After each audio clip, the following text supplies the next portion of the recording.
Damos la bienvenida al economista Carlos Cordero. Él fue rector de la Universidad de El Azuay. Economista Cordero, quisiéramos hablar de este tema académico, administrativo de las universidades.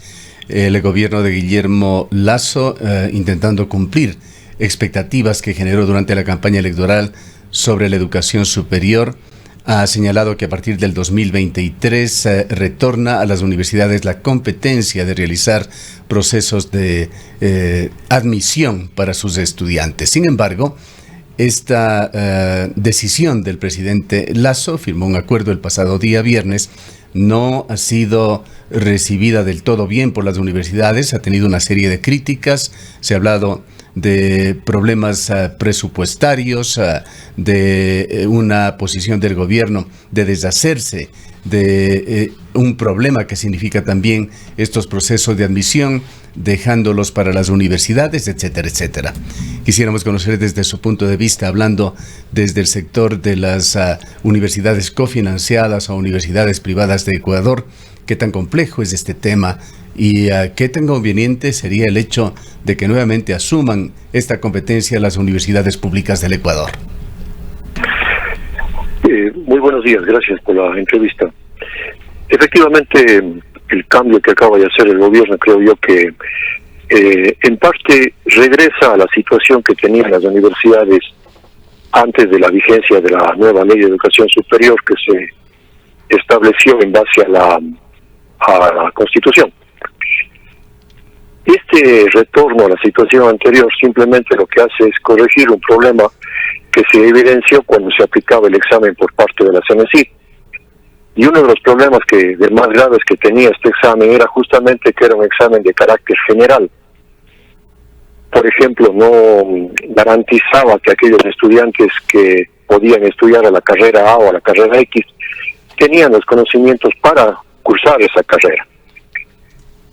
Cuando comenzó a aplicarse este examen, muchos de los reclamos venían justamente de las universidades públicas en ese sentido, de que estudiantes que aprobaban el examen de admisión no demostraban capacidad para seguir las tareas. Tanto así que algunas universidades públicas tomaban un segundo examen ya orientado hacia la carrera y los estudiantes que no aprobaban ese examen pasaban a lo que se llamaba un curso de nivelación. Es decir, regresar a la situación anterior, en principio creo yo que no está mal. Yo creo que realmente son las universidades y las carreras quienes deben tomar el examen de admisión. Ahora, lo que hace esta reforma, creo yo, es evidenciar un problema que se mencionó cuando, incluso en la campaña del presidente Lasso, se decía que se solucionaba el problema de admisión no eliminando el examen de ingreso, sino eliminando el CNESID.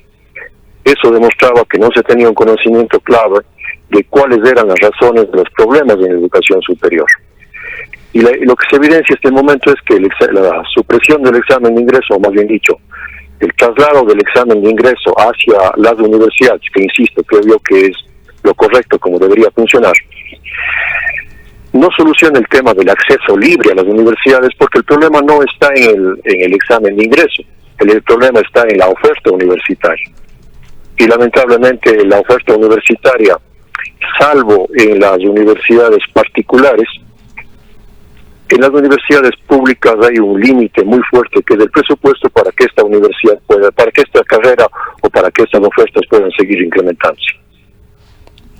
Economista Cordero, muy buenos días. Precisamente una de las confusiones, podemos decirlo de esa manera, que se ha dado a propósito del anuncio del presidente de la República tiene que ver con el libre ingreso. De ninguna manera esta eliminación de la prueba transformar o el traslado o la devolución de los procesos de admisión a las universidades implica libre ingreso ni la facilidad, digamos así, de escoger la carrera que cada estudiante requiere, mucho menos incremento de cupos. El problema, como usted mismo lo manifiesta, no pasa por una prueba de admisión. La problemática de la educación superior pública va mucho más allá.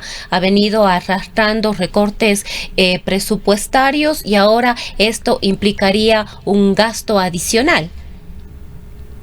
Bueno, claro, hay varias cosas. Primero, con este examen, más bien los estudiantes tendrían plena libertad de escoger la carrera, la universidad a la que quieren ingresar.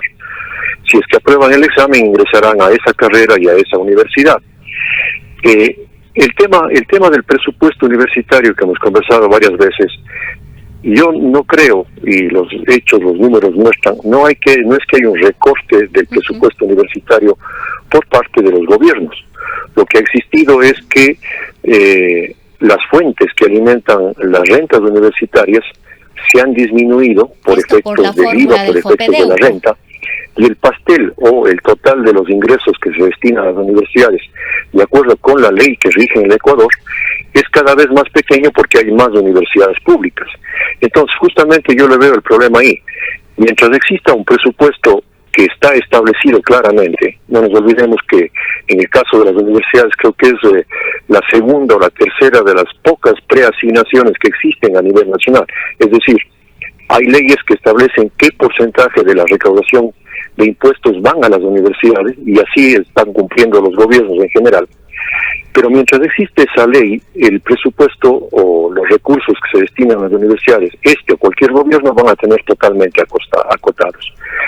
Por eso hemos señalado algunas veces que es necesario que se trabaje, y ahí sí sería responsabilidad básicamente de las universidades públicas, hacer propuestas para mejorar las rentas que deben ir a la universidad. O sea, no pasa por la buena o mala voluntad del ministro de Finanzas dar más o menos recursos. Entiendo que el Ministerio de Finanzas está cumpliendo con lo que la ley le manda, pero esos recursos ya son insuficientes. Y otro tema que creo yo que debe analizarse muy claramente en el caso de la educación pública, entre paréntesis, para que quede claro por qué el examen de admisión no soluciona el problema. Este examen que tomaba el CENESID no se aplicaba a las universidades particulares. Y como las universidades particulares, o hay algunas universidades particulares, algunas carreras que tienen los cupos suficientes, esas universidades y esas carreras no toman examen de admisión, porque no es necesario dado que existen las plazas. Pero le decía, el otro tema que también es necesario conversar en el caso de la educación pública es hablar sobre una suerte de subsidio que tienen las universidades públicas, o más bien dicho, que tienen los alumnos de las universidades públicas. Subsidio que es totalmente inequitativo. No nos olvidemos que la Constitución manda que la educación pública de tercer nivel sea gratuita, y por lo tanto se está dando educación gratuita a personas que sí pueden pagar recursos. Entonces, una forma de liberar recursos, creo yo, de ese exiguo presupuesto que tienen las universidades públicas, sería establecer un sistema diferenciado de pensiones, de tal manera que aquellos estudiantes que quieran entrar a la universidad pública y tengan capacidad de pago, como lo hacen, por ejemplo, en los colegios particulares de los cuales provienen, paguen. Y la gratuidad sea solamente para aquellos sectores de escasos recursos que ingresan a las universidades públicas. Eso creo yo que podría ser un mecanismo para poder ir liberando recursos, para tener más recursos las universidades y poder invertir en crecimiento y en ampliación de carreras. Se debería quizás repensar los temas, el tema en este caso de la gratuidad, y retomar lo que en algún momento fue un modelo, no sé si exitoso, pero válido, por ejemplo, en la Universidad de Cuenca, que era la matrícula diferenciada. Y en varias universidades públicas y en varias universidades públicas del mundo existe un cierto valor que pagan los estudiantes. O sea, estamos conversando del tema combustibles y vemos que es un subsidio que no beneficia a quien debería beneficiar y que beneficia a quienes sí tienen capacidad de pago. Una cosa similar está ocurriendo con las universidades con la gratuidad completa.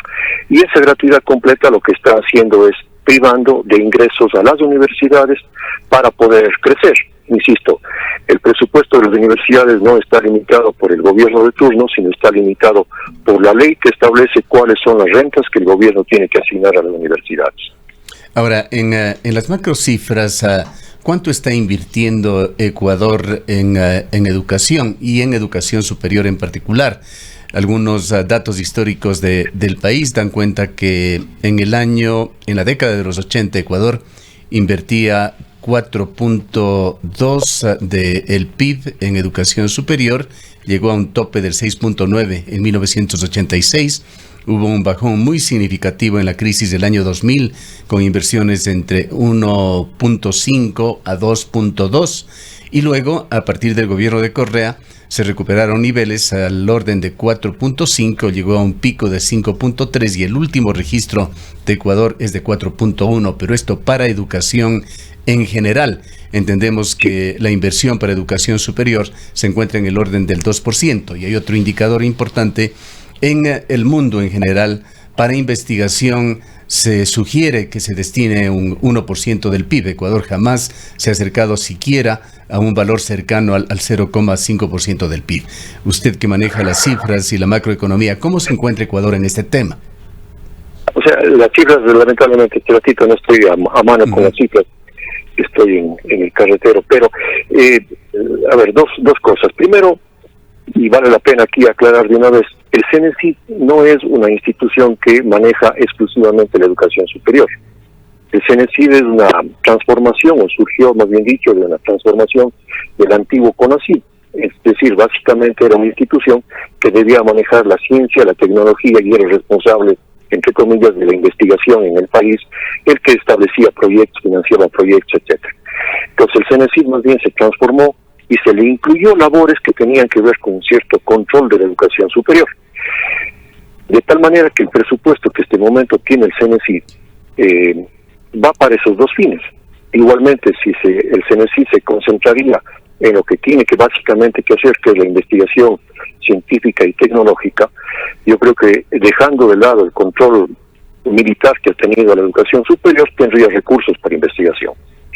El tema del presupuesto asignado a las universidades, insisto, no pasa por la voluntad o no pasa por hacer números presupuestarios. Pero explíquenos, y perdóname la interrupción, economista Cordero, explíquenos por qué esa caída en términos reales del presupuesto universitario. La Universidad de Cuenca, que es una universidad que la tenemos siempre cerca a la mano, que conocemos algo más las cifras, ha transitado de hace 7 años a esta parte de un presupuesto que superaba los $100 millones a $70 millones anuales, una caída de aproximadamente un 30%. ¿Qué es lo que ha justificado, si es que es por un asunto de índices de pago de impuestos, etcétera, el presupuesto universitario? ¿Qué ha justificado una caída de esta dimensión? A ver, dos dimensiones ahí. Primero, en general el presupuesto, más bien dicho, las rentas asignadas a las universidades han caído porque cayó, por ejemplo, y eso es muy notorio en el año 20, sobre todo en el 19 y sobre todo en el año 20 y parte del 21, con la caída de la recaudación del impuesto a la renta y del IVA.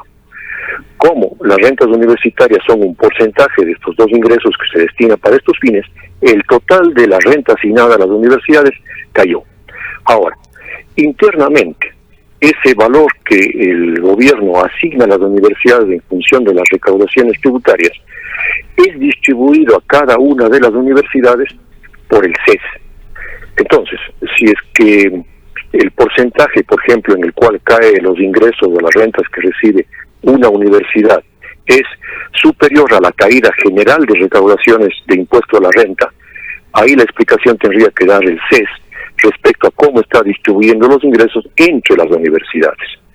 Una explicación que había en su momento es de que las universidades en general iban a percibir menos porque había más partícipes en esa distribución, como eran las universidades emblemáticas, que paulatinamente iban entrando en ese reparto. Entonces, la caída general de las rentas para las universidades, sobre todo en el año 2021, se debe a la caída en la recaudación de IVA y de renta. Este año entiendo que el presupuesto estaba dentro de la proyección de la recaudación que les estaba dando, y asimismo, si es que, por ejemplo, durante el año 2022 la recaudación tributaria supera las expectativas de lo que estaba presupuestada, la misma ley contempla que una vez que se haga la liquidación, o sea, en los primeros meses del próximo año, tiene que hacerse una reliquidación de esos ingresos y las universidades recibirán un valor adicional si la recaudación tributaria fue superior a la que estaba presupuestada. cifra más aproximada de inversión en Ecuador para educación superior al momento parece ser de 2,12% del PIB. Ahora, se han dado otras iniciativas en materia de educación, sabiendo que en un país no se debe perseguir siquiera como fin el de que todos sus habitantes tengan educación superior. Hay otros niveles desde los cuales se puede servir de manera efectiva a la sociedad y otro tipo de funciones, de trabajos que son necesarios. Y en esto ha habido reflexiones en los distintos gobiernos ecuatorianos últimamente, sobre todo hacia finales del gobierno de Correa y particularmente en el gobierno de Lenín Moreno. Se habló mucho de los institutos tecnológicos superiores. Hubo proyectos sumamente ambiciosos en cifras, en cantidad de estos institutos y en calidad también que se iban a poner en práctica en Ecuador, pero no los hemos visto por ningún lado. Claro, o sea, y no hay que olvidarse que en este momento toda la educación técnica y tecnológica es considerada como educación de tercer nivel, por lo tanto es similar o digamos está en el mismo concepto de nivel de educación que las universidades. Y justamente una de las alternativas que se planteaba frente a esa primero, incapacidad de oferta que tienen las universidades y segundo, respecto a la diversidad de niveles de educación o de aspiraciones que cada uno de las personas tenemos en cuanto a nuestra formación, se planteaba como una alternativa válida a la educación científica, la educación técnica y tecnológica, que además tiene formaciones y carreras que son necesarias para el desarrollo del país. El gobierno del presidente Correa indiscutiblemente hizo esfuerzos para crear sus institutos tecnológicos, pero igual que lo que pasó en muchas actividades, más bien lo que hicieron fueron una inversión que no tuvo resultados positivos.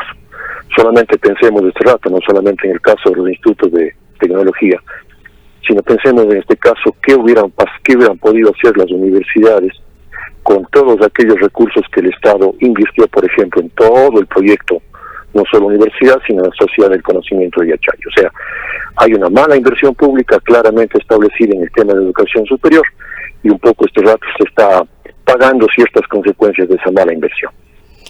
Ahora, economista Cordero, si bien este libre ingreso, que es uno de los temas de debate, pasa por una serie de elementos, sobre todo por recursos presupuestarios, infraestructura, docentes y inversión en otros temas que son necesarios para tener una educación de calidad, pero le preguntamos a usted si es que realmente deberíamos pensar en el libre ingreso. Más allá de los problemas o las limitaciones económicas, ¿el libre ingreso es necesario? Hay experiencias como la Universidad de Buenos Aires, por ejemplo, que es libre ingreso tanto para los argentinos como para cualquier otro estudiante extranjero, pero realmente cuando pensamos en educación superior, ¿todo el mundo debería poder ingresar a la universidad? A ver, toda la persona que quiera entrar a la universidad, toda la persona que vea como objetivo o como parte de su formación como persona tener una carrera universitaria, debería tener la posibilidad de ingresar a esa carrera universitaria. Ahora, si eso es pagado o no, habría que discutirlo en otro momento. Pero para cursar, para seguir una carrera universitaria, igual que para seguir, por ejemplo, un posgrado, para seguir el bachillerato, tiene que demostrar los conocimientos previos. Entonces siempre tiene que haber algún tipo de selección en cuanto se refiere a demostrar las capacidades para poder seguir eso. Y a veces las aspiraciones vocacionales no necesariamente, y muchas veces se confunde, no necesariamente pasan por una carrera universitaria. Por ejemplo, en la Universidad de La Salle nosotros evidenciamos con mucha frecuencia que estudiantes que querían estudiar ingeniería en ingeniería automotriz, que se llamaba, ellos realmente no querían ser ingenieros en el sentido completo de la palabra, sino lo que querían es ser estudiantes que sepan mecánica automotriz y que eso se cubría con una tecnología. Entonces hay ciertas actividades que no requieren necesariamente universidad, sino que con carreras tecnológicas es suficiente. Para finalizar, coméntenos algo sobre cómo las universidades cofinanciadas o particulares de Ecuador han resuelto este tema. Es conocido que a nivel mundial existen muchas entidades que trabajan en esto, hay test, diríamos, en el mercado para determinar la vocación de los aspirantes a las universidades. Hay exámenes para determinar el nivel de conocimientos básicos, como el famoso SAT, que se usa en las universidades norteamericanas, o los GRE, exámenes para posgrado, para determinar objetivamente conocimientos específicos. Entendemos que la batería de test, de exámenes hechos académicamente desde el punto de vista psicológico, de formación en general, están en la oferta, pero son alcanzables para la Universidad Ecuatoriana y entidades como la UNESCO, por ejemplo, que podrían cooperar en esto para restablecer estos sistemas con el manejo directo de las universidades en uso de una autonomía tan reclamada en el país. Bueno, en primer lugar, como decía, el examen que tomaba la CNCID, el examen de ingreso a las universidades, era válido, lo cual había marcado una diferencia de entrada. Era válido solamente para las universidades públicas. Cada universidad particular tiene su propio sistema de ingreso a la universidad, sea universidad privada autofinanciada o cofinanciada por el Estado. Y de lo que yo conozco, hasta donde estaba más o menos vinculado al mundo universitario, y creo que este momento también, las universidades particulares tienen cada una su propio sistema de admisión cuando aplican algún sistema de admisión, porque no nos olvidemos que hay algunas universidades particulares que no tienen ningún sistema de admisión, tiene ahí sí libre ingreso, o sea, el que tiene capacidad económica puede ingresar a esa universidad, y además dentro de cada universidad que tiene un esquema de ingreso, hay muchas carreras que a lo mejor, porque la oferta excede a la demanda, tampoco se aplica un examen de ingreso riguroso. En cuanto a plataformas, efectivamente de lo que yo conocí existen algunas, pero hasta la fecha yo sabía que más bien cada universidad implementaba su sistema de ingreso, o algunas daban un curso preuniversitario después del examen de admisión, etc. En cuanto a las plataformas, habría que ver si convienen o no para el sistema de educación superior, y yo creo que ahí es preferible que cada carrera, cada universidad, de acuerdo con sus necesidades, plantee su propio sistema de admisión. De acuerdo. En todo caso, es un tema que queda abierto y que tendrán que resolver las universidades hasta el 2023, cuando se lo pondrá en práctica. Gracias, economista Cordero, por habernos acompañado. Gracias. Buenos días. El economista Carlos Cordero fue rector de la Universidad de la SOAY.